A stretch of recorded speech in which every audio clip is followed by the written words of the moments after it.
Hello everyone, welcome back to our channel physics with ममता।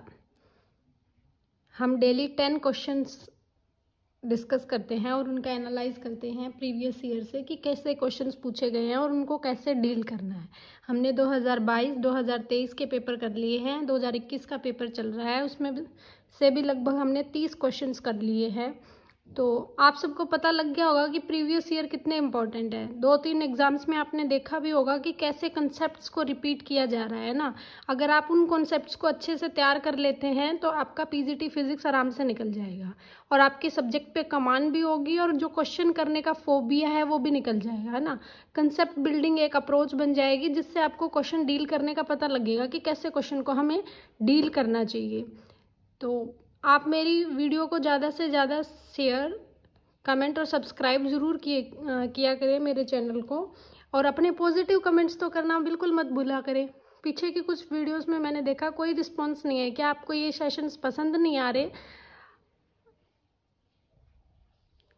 कि हमें मतलब आगे कंटिन्यू करना चाहिए या नहीं करना चाहिए ऐसे सेशंस को, या कुछ और आप डिमांड कर रहे हैं? हमने एक सीरीज़ टॉपिक विद क्वेश्चंस भी शुरू की है जिसमें मैंने थर्मोडायनेमिक्स टॉपिक का कंप्लीट करवा दिया है। जो मैंने 11th-12th की थर्मोडायनेमिक्स है, आपकी बीएससी की है, एमएससी की है, और जो प्रीवियस ईयर उसमें पूछे गए हैं और जो क्वेश्चंस पूछे जा सकते हैं वो क्वेश्चंस भी मैंने डिस्कस किया। और वो सीरीज़ बहुत इंपॉर्टेंट है क्योंकि 2023 में लगभग 4 से 5 क्वेश्चन, ऐसे ही 3 से 4 क्वेश्चन आपके पास 22 में, 21 में भी तो क्वेश्चंस पूछे जा रहे हैं उन टॉपिक्स से। तो आप अच्छे से अगर उनको तैयार करते हैं तो आपके क्वेश्चंस आराम से बन जाएंगे, है ना। आज हम शुरू करते हैं नेक्स्ट क्वेश्चन। क्वेश्चन क्या है?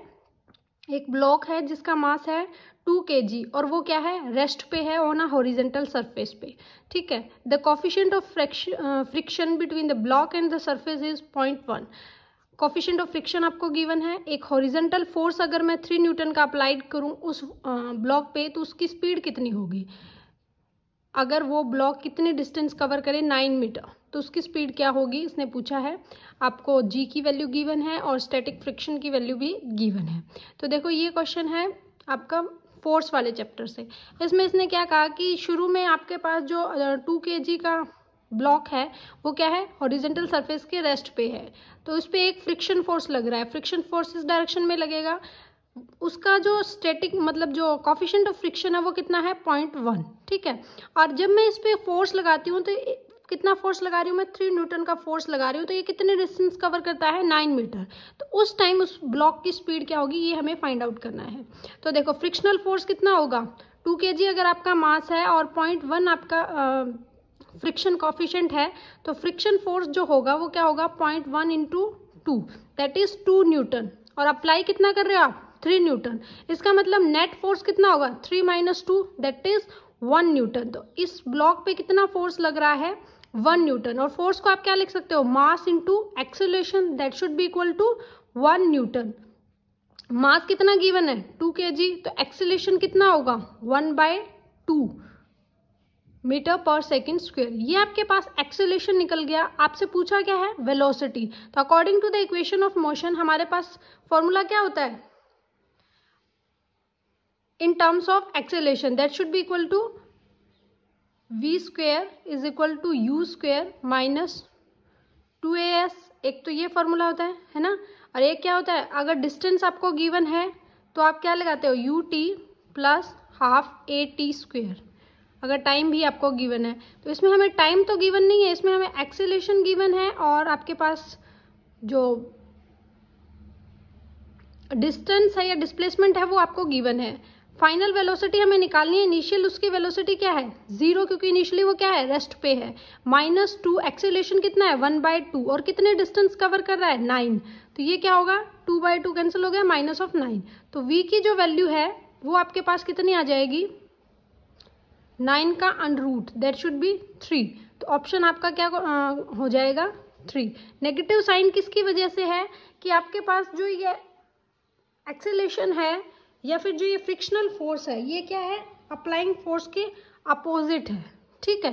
क्योंकि देखो फ्रिक्शनल आपका जो फोर्स हम लगा रहे हैं वो ज़्यादा है, फ्रिक्शनल फोर्स क्या है, कम है। तो यहाँ पे जो वेलोसिटी होगी वो क्या होगी, 3 मीटर पर सेकेंड स्क्वायर। तो बहुत इजी क्वेश्चन था, बस थोड़ी सी अगर आपको स्टेटमेंट समझ आ गई है तो आप आराम से निकाल पाओगे, ठीक है। ये क्वेश्चन नंबर 30 जो क्वेश्चन है, ये मेरा आंसर इसका ऑफिशियल आंसर से उल्टा आ रहा है। और मैं बता देती हूँ बेसिक इसमें कंसेप्ट क्या है। इसने कहा है कि एक लार्ज वाटर टैंक है जिसमें एक इनलेट पाइप है और एक आउटलेट पाइप है। इनलेट पाइप का डायमीटर गिवन है और वो सरफेस से कितनी डिस्टेंस पे है, तो वो 1 मीटर डिस्टेंस पे है और उसका डायमीटर है 2 सेंटीमीटर। जबकि आउटलेट पाइप है वो क्या है, सरफेस से 6 सेंटीमीटर अबो है और 5 सेंटीमीटर उसका क्या है, डायमीटर है। इसने कहा है कि एक वॉल्यूम है of 0.3 metre cube of water enter करता है टैंक में every minute of a gauge pressure of 1 atmospheric, then the velocity of water in the outlet will be, कितनी वेलोसिटी होगी। तो इसमें लगेगा, देखो जब भी वेलोसिटी और प्रेशर की बात आती है तो हम क्या लगाते हैं इसमें, इक्वेशन ऑफ कॉन्टिन्यूटी। तो अगर मैं इक्वेशन ऑफ कॉन्टिन्यूटी लगाती हूँ दोनों में, एक इनलेट पाइप की तरफ और एक आउटलेट पाइप की तरफ, तो मेरे पास क्या निकल जाएगा, उसकी वेलोसिटी निकल जाएगी, है ना। लेकिन इसमें पता नहीं इसमें कोई मिस्टेक थी या फिर ये क्वेश्चन उन्होंने हटाया या नहीं, ये मेरे को पता नहीं है। लेकिन जब मैं निकालती हूँ तो जो आउटलेट पाइप की वेलोसिटी है वो आ रही है मेरी 2.55 metre per second using equation of continuity. लेकिन आपका जो ऑफिशियल आंसर था ये 15.92 था, जो कि मेरा आ रहा है इनलेट पाइप का। अगर मैं इसका रिवर्स भी करती हूँ तो भी मेरा ये सही नहीं बन रहा है। तो ये क्वेश्चन मैं आपको स्किप भी करवा रही हूँ कि अभी ये हुआ नहीं है, मान लो आप, ठीक है। नेक्स्ट हम क्वेश्चन कर रहे हैं क्वेश्चन नंबर 31, जो क्या कहता है कि एक प्रोजेक्टाइल है जो लॉन्च्ड किया है at a speed of, question number 31 है, हमारे पास क्या है, एक प्रोजेक्टाइल लॉन्च किया है हमने यू स्पीड से और उसका एंगल है theta with the horizontal, then the average velocity of projectile between the instant it crosses half the maximum height. तो क्या होगा, एवरेज वेलोसिटी उसकी पूछी है। तो अगर मैं बात करूँ प्रोजेक्टाइल मोशन की, अगर वो थीटा एंगल से हम प्रोजेक्ट कर रहे हैं तो कुछ इस तरह से होगा। अगर मेरे पास मैक्सिमम हाइट h है तो मैक्सिमम हाइट का हाफ मतलब h/2 पे आपके पास कितने पॉइंट्स हो सकते हैं, मैंने 2 पॉइंट्स कंसीडर किए हैं P एंड Q। तो इस पॉइंट पे जो आपकी वेलोसिटी की डायरेक्शन होगी वो कुछ इस तरह से होगी। इस पॉइंट पे आपकी वेलोसिटी की डायरेक्शन क्या होगी, कुछ इस तरह से होगी। मैंने क्या किया, उस वेलोसिटी को इन terms of horizontal and vertical component क्या कर दिया, रिजोल्व कर दिया। तो हमारे पास अलोंग हॉरिजेंटल ये क्या है Vx वेलोसिटी, अलोंग वर्टिकल क्या है Vπ एट पॉइंट P पे। Q पॉइंट पे भी क्या है, इसकी हॉरिजेंटल कुछ इस तरह से, हॉरिजेंटल के साथ एंगल क्या होता है, थीटा बना रहा है, तो ये क्या होगा U cos थीटा, और वर्टिकल में ये क्या होगा U sin थीटा। तो यहाँ पे वर्टिकल की डायरेक्शन क्या होगी, माइनस। तो इसका मतलब जो वर्टिकल कंपोनेंट्स है P और Q के, क्योंकि 2 पॉइंट्स के एवरेज डिस्टेंस तभी निकाल पाओगे जब आपके पास 2 पॉइंट्स होंगे। तो हमें एवरेज वेलोसिटी निकालनी है, तो इसके वर्टिकल कंपोनेंट्स तो क्या होंगे, कैंसिल हो जाएंगे, सिर्फ क्या बचेगा, हॉरिजेंटल कंपोनेंट। मतलब जो नेट वेलोसिटी होगी, एवरेज वेलोसिटी होगी प्रोजेक्टाइल मोशन पे, जब आपकी हाइट क्या है, हाफ है ना, मैक्सिमम की हाफ, तो आपके पास जो नेट एवरेज वेलोसिटी होगी वो क्या होगी, U cos थीटा, और किस डायरेक्शन में होगी, horizontal in the plane of motion, ठीक है। और प्रोजेक्टाइल मोशन की खासियत एक ये होती है कि यहाँ पे एक टॉप मोस्ट पॉइंट पे आपकी जो वेलोसिटी और एक्सेलरेशन है वो हमेशा क्या होते हैं, एक दूसरे के परपेंडिकुलर होते हैं। ये क्वेश्चन 2023 में पूछा गया था कि ऐसे कितने इंस्टेंट्स होते हैं जब आपके पास वेलोसिटी और एक्सेलरेशन का जो एंगल है वो परपेंडिकुलर हो, ठीक है। तो ये थोड़ा इजी क्वेश्चन था। नेक्स्ट क्वेश्चन करते हैं क्वेश्चन नंबर 32। इसमें कहा है कि एक हैवी रोप है जिसकी यूनिफॉर्म लीनियर मास डेंसिटी है और जिसको मैंने हैंग किया है एक सीलिंग से। अगर ये 1 सेकेंड लेती है for a wave pulse to travel from the bottom to the top of the rope, bottom से ऊपर तक जाने में ये कितना सेकेंड ले रही है, 1 सेकेंड ले रही है। तो उस लेंथ क्या, उस रोप की लेंथ क्या है, ये हमें बताना है।